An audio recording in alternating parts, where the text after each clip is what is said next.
Саламатсыздар ма, оқушылар? Қалдарыңыз қалай? Қазақта мынадай аталы сөз бар.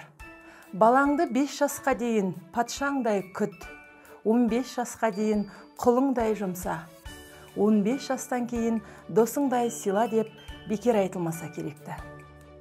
Себебі бала басты байлығымыз, бала көз қуанышымыз, бала ертеңіміздің жалғасы. Оқушылар, бүгінгі сабағымыздың тақырыбы бала басты байлығымыз деп аталады. Бүгінгі сабақтың мақсаты мәтіннің мазмұны бойынша дайындалған сұрақтарға болжаммен жауап беру, түп нұсқамен салыстыру, салалас құрмалас сөйлемдердің мағыналық түрлерін ажырата білу. Сабағымызға бір қадам жасау мақсатында төмендегідей сұрақтарға ой жүгіртіп көрейік. Отбасы шағын мемлекет дегенді қалай түсінесіздер? Отбасындағы баланың міндеті мен құқығы қандай? Отбасындағы бала құқығының сақталуына кімдер жауапты? Оқушылар, жоғарыдағы ұсынылған сұрақтардың жауабын толығырақ білу үшін мәтінді менімен бірге оқып шығуларыңызды сұраймын. Отанға деген ыстық сезім жақындарына, туған туыстарына деген сүйіспеншіліктен басталады. Сол себепті де біз отбасын отанның кішкентай бір бөлшегі ретінде қарастырамыз. Қазақ отбасында әуелі әке, содан кейін ана.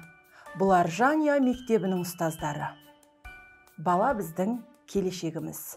Олар күнделікті өмірлік тәжірибені меңгеруге тиіс. Олар үшін қоғам, оларға барлық мүмкіншілікті жасау керек. Балалар өздерінің қоғамдық бірлестіктерін құруға, өз пікірлерін үйде, мектепте айтуға, оқып үйрену кезінде барлық құқықтарды пайдалана білуге құқылы. Барлық бала мен жасөспірімнің отбасылық шығу тегі немесе басқа да белгілеріне қарамастан қорғау мен көмектің айрықша шараларын қабылдау қажет.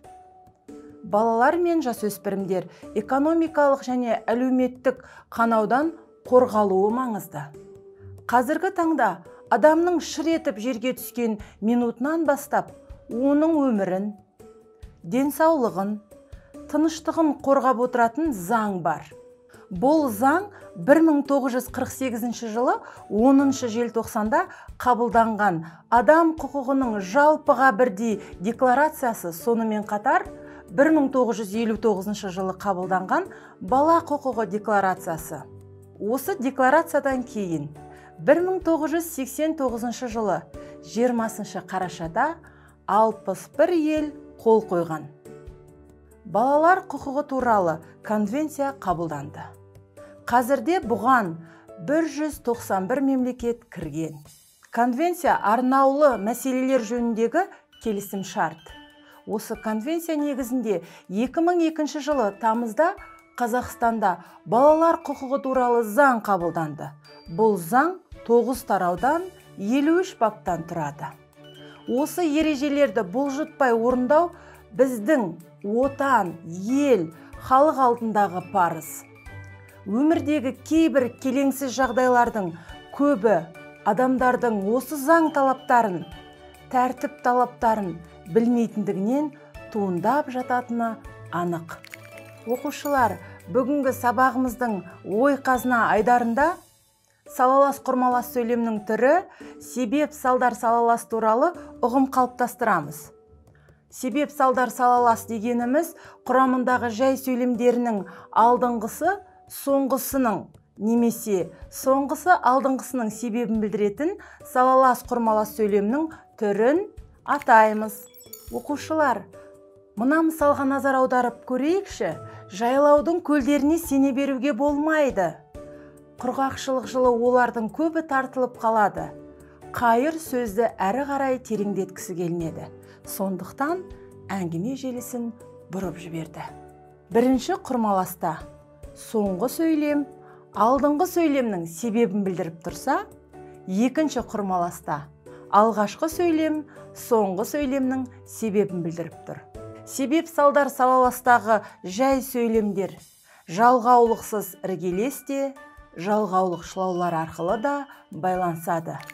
Оқушылар, себеп салдар салаласты байланыстыратын жалғаулықшылаулар мыналар: өйткені, себебі, сондықтан, неге десеңіз. Салаласа байланысқан себеп мәнді құрмаластың құрамындағы жай сөйлемдер өзара былай орналасады.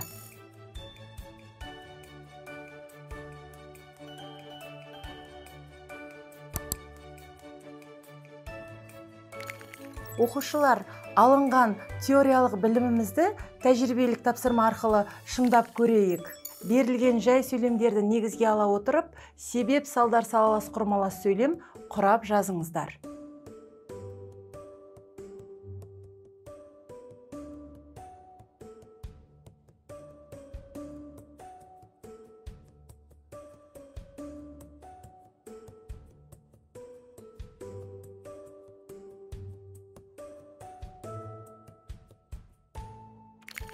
Оқушылар, бүгінгі сабағымыз осымен аяқталды. Келесі кездескенше сау болыңыздар.